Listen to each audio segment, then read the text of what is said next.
nabadgelyo saaxiibayaal kuna soo dhawaada wararka caalamka iyo Soomaalida qodobada ugu waaweyn ee warkayaga aad ku daawan doontaan waxaa kamid ah qof isa soo miidaamiyay oo isku qarxiyay goob maqaaxid dad badanna halkaasi ku laayay wararkii ugu dambeeyay qasaaraha ka dhashay weerarkaas ayaan halkan idinkugu soo gudbin doonaa iyo al-shabaab oo dad shacab oo aad u fara badan gumaaday sidoo kale qarax ka dhacay degmada Afgooye ee gobolka Shabeellaha Hoose oo isagana faahfaahin dheeraad ah laga helay qasaaraha ka dhashay qaraxaas ayaan halkan idinkugu soo gudbin doonaa ciidamada dawladda federaalka iyo shacab iskaashanaya oo laayay shabaab aad u fara badan deegaano fara badanna ka qabsaday haddaba wararkii ugu dambeeyay dagaalada ka dhacay gobolada dalka oo al-shabaab laga sikiyay magaalooyin waaweyn oo gudaha dalka Soomaaliya ka tirsan ayaan halkan idinkugu soo gudbin doonaa iyo sidoo kale ciidamada xoogga dalka oo argagixisada kala wareegay deegaano badan taliyaal ciidan oo goobaha dagaalka al-shabaab laga saari gaaray iyo dabaaldegyo waaweyn oo ka socda gobolada Hiiraan Galgaduud iyo meelo badan oo ka tirsan Soomaaliya kuwaas oo lagu dabaaldegayo jabka iyo waliba kala firxadka soo gaaray ururka al-shabaab wararkii ugu dambeeyay dagaalada shabaab lagu jira ayaan halkan idinkugu soo koobi doonaa daawadayaal intaasi daawadayaal waxay ahaayeen qodobadii warka ugu waaweynaa markana waxaad ku soo dhawaataan iyagii oo fisan ayna ku horeyn ee warar soo baxaya ayaa waxay sheegayaan in macluumaad iyo faahfaahin dheeraad ah laga helayo weerar ismiidaamin oo ka dhacay tuulada Milxo oo ku taala dhanka Buuraleyda Calmadow oo ka tirsan gobolka Sanaag ee waqooyiga Soomaaliya wararka ayaa sheegaya in qaraxani uu fuliyay nin isku soo xiray walxaha qarxa kaas oo beegsaday maqaaxi lagu shaaxo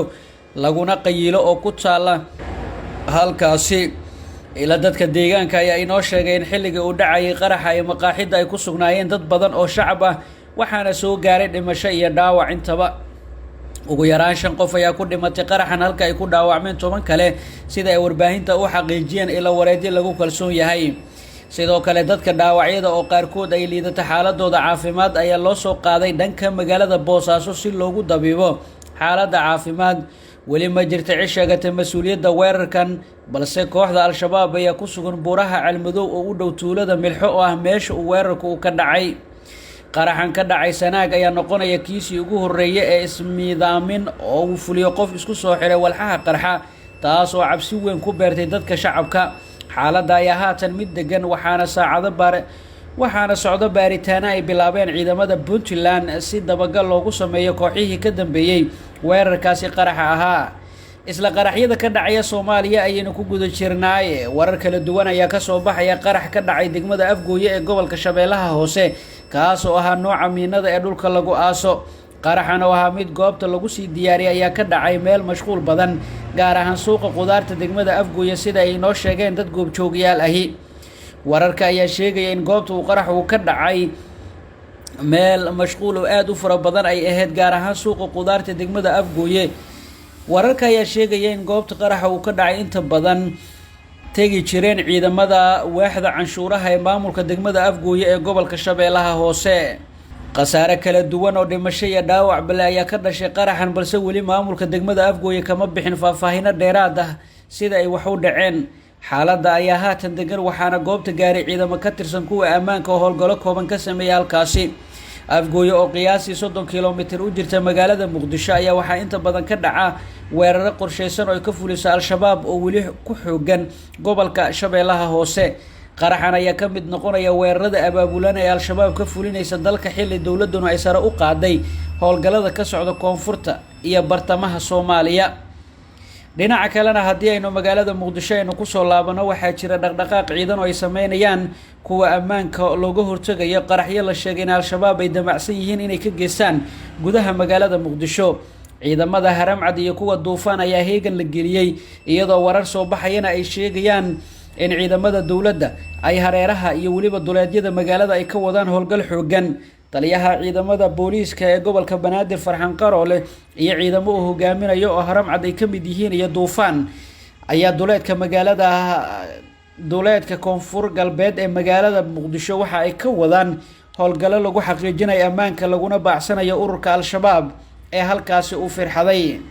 dhinaca kalena warar kala duwan ayaa ka soo baxaya howlgalada ka dhanka al-shabaab ee ka socda gobolada dalka Soomaaliya gaar ahaan Galmudug iyo waliba Hirshabeelle ururka al-shabaab ayaa laga saaray deegaano badan maanta iyagoo firxadkoodana markaasi lagu sii daba jiro dabaaldegyo waaweyn ayaa lagu soo waramaya inay ka socdaan deegaano badan oo ka tirsan gobolada dalka kuwaas oo lagu soo dhaweynayo guulaha ay gaareen ciidamada xoogga dalka iyo shacabka iskaashanaya. ciidanka xoogga dalka Soomaaliyeed oo kaashanaya dadka deegaanka ayaa kooxaha argagixisada kala wareegay deegaano dhowr oo dhaca koonfurta gobolka Hiiraan. deegaanada qawaariijta laga saaray waxaa ka mid ah Xara Lugoole iyo Fiido oo dhaca koonfurta gobolka Hiiraan, waxaana jira khasaare xoogan oo ciidanka xoogga dalka iyo dadka deegaankuba ay gaarsiiyeen argagixisada. deegaanadan ayaa kooxaha argagixisada waxay ku dhibaateyn jireen dadka shacabka ee la daala dhacaya abaarta baahsan ee ka jirta dalka, waxaana guushani ay timid markii bulshada deegaanku ay kaceen isla markaana ay ku dhiiradeen inay ka hortagaan kooxda argagixisada ee Al-Shabaab. dhinaca kalena taliyaha guutada shanaad qaybta 27aad ee ciidamada xoogga dalka Soomaaliyeed gaashaanle sare Maxamuud Xasan Ibraahim Baakay, gudoomiyaha gobolka Hiiraan Cali Jayte, xildhibaan Cabdiqaadir Abuukar Dhagaweyne iyo mas'uuliyiin kale ayaa gaaray deegaanka goobo ka mid ah deegaanada hoosaga degmada Maxaas ee gobolka Hiiraan. mas'uuliyiintan iyo saraakiisha ciidanka ayaa amaanay shacabka ku dhaqan deegaanka ee la dagaalamaya maleeshiyada Al-Shabaab ee iyagu markaasi u tafaxiiltay dhibaateynta dadka shacabka. gobolka Hiiraan iyo deegaano badan oo ka tirsan gobolada dalka waxaa ka soconaya dagaalo argagixisada looga saarayo dalka, waxaana maleeshiyada Al-Shabaab laga xoreeyay deegaano dhowr oo dadka Soomaaliyeed ay ku dhibaateyn jireen, kuwaas oo ka tirsan Galmudug, Hirshabeelle iyo Koonfur Galbeed, halka oo lagu dilay in ka badan 100 maleeshiye iyo horjoogyaal ka tirsan argagixisada Soomaaliya.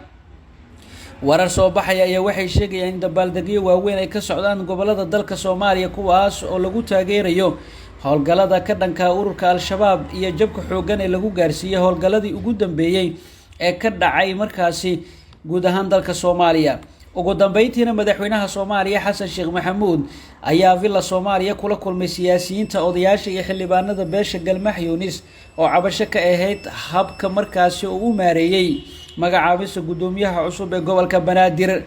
beesha Galmaax ayaa madaxweynaha hore ugu eedeysay inuu kaga baxay ballan oo uu ka qaaday oo ahayd inuu siin doono xilka gudoomiyaha gobolka Banaadir ahna duqa magaalada Muqdisho, kaas oo markii dambe u magacaabay Yuusuf Madaalo oo ka soo jeeda beesha Daa'uud.